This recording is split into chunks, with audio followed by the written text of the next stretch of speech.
Hello, Car Mummy here. Today we're going to be looking at the Tank 300 Ultra Diesel. This is a 2.4 litre turbo diesel engine. It's got a towing capacity of 3,000 kilograms. It's a 9-speed automatic. It's got 3 top tethers and 2 isofix on the outer seats. And guess what? It's super affordable for a 4x4. Could this be your next family car? Let's go check it out. Now, when I say affordable, I mean affordable for a 4x4. In Queensland, you can get one of these for $51,990 drive away, which in terms of its competitors is pretty bloody competitive. Now, when it comes to Chinese manufacturers, I know a lot of you are worried about the warranty. So if it puts your mind at ease, GWM has actually been around since the 80s, 1984 exactly. So GWM has been around longer than I have been alive, well, far longer than I have been alive. So with GWM products, you get a 7-year unlimited kilometre warranty. Now, the Tank 300 actually comes in 5 different paint options. This is the pearl white, but it does look flat unless you are in the sun. Now, my favourite colour is the fossil grey, and I know a lot of you are probably going to say, Sarah, why? It looks like paint primer, but you can't change my mind. Okay, now to my favourite part, the key check. Check this out. I actually love it. It looks like a transformer. It's actually the GWM logo.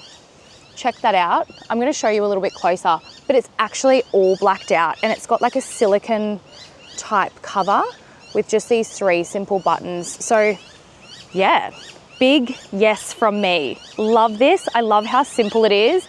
And it's kind of keeping people guessing as well.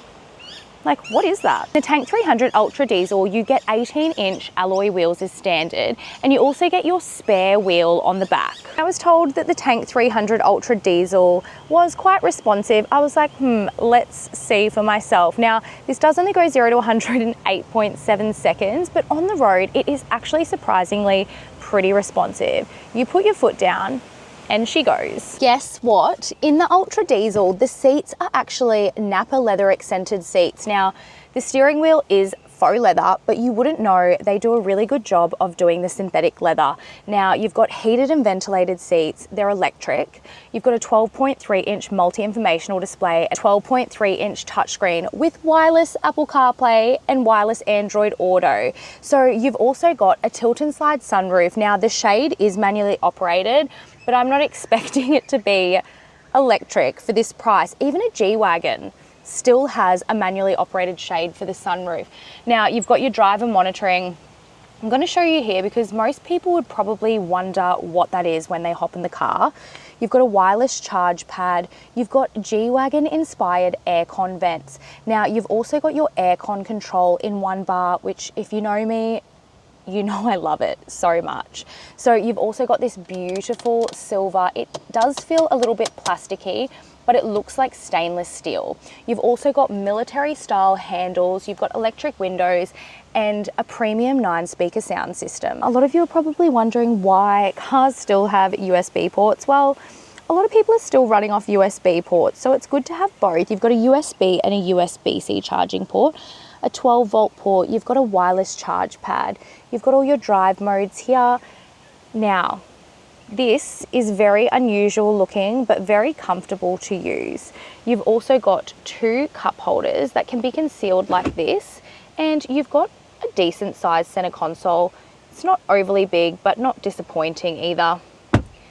And you can conceal your cup holders easily like that.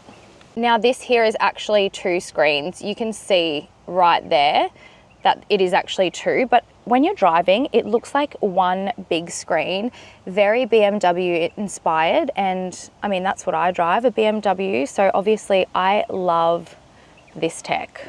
Also got your passenger grips in the front and the rear, but the poor driver doesn't get one. So I like this too. Some cars don't actually have this, but if you know, you know, it's for your sunglasses. So a personal favourite of mine, you've got enough room for a drink bottle and some random shit. If you're a mum, you know exactly what I'm talking about. And you've also got side steps. You've also got your roof rails too. Check those screens out. Look at those animations. How cool is that? It's one thing GWM do really well is their animations on their screens.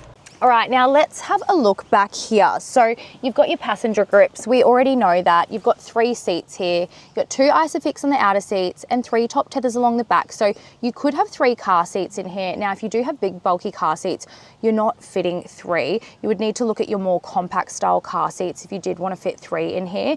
Whilst it is fairly spacious, it is actually quite narrow in here. So if you have a really tall driver, it might be a little bit squashy back here. Now, when the middle seat isn't in use, you have a pull down armrest with 2 cup holders. You've got seat back pockets, 2 USB charging ports, a little storage section down here for, I don't know, children's bits and bobs or coins. And you also have enough room in the doors for a drink bottle on each side. You've also got really nice door handles and the military styled handles back here too. If you already know how short I am, this will give you an idea. I'm 156 centimeters. So there is still a lot of room here, but the seat, because I'm driving, is pushed all the way forward.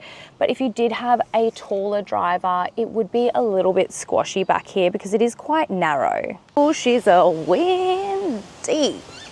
Can you hear me? Is this thing on? It's a little bit windy out here, so just work with me. Now, just keep in mind, with the Tank 300, you have an outward opening boot. So you really need to remember this when you are reversing into car parking spaces, because I have had a car with an outward opening boot before, and sometimes you forget and you park a little bit too close. So you have to hop back in the car and drive it a little bit more forward. So it is manually operated. One of the things that they've taken out of this that I absolutely loved was the GPO. I don't know why they took that out, but that was a really cool feature. So you don't have that in this one, but you have your 3 top tethers. You've obviously got your 2 isofix. Now you've got 400 litres worth of boot space, and it goes up to 1,635 litres with the second row down, which is pretty spacious. The 400 litres is pretty average. So if you do have stuff to take for camping, you're gonna have to put it on the roof. You've also got little hooks here, which is really cool, and a little netted pocket. Still got a 12-volt port here, and you've got another little hook here too. I'm just going to show you the cameras. They are really good. It's just down. Listen to that. It's like we're going on a spaceship. You've got a front and rear camera. So that's the rear camera. I put my tripod there so you can see how clear it is. You've also got 360-degree view. You can see that my door is currently open. I'm just going to put it in drive so you can see the front camera. Look how clear that is. 360-degree view is a must for me as a mum, especially when you've got pets, small kids, and you go to school drop-off. You need to know what is outside the vehicle. This is really clear, really easy to see. Great cameras.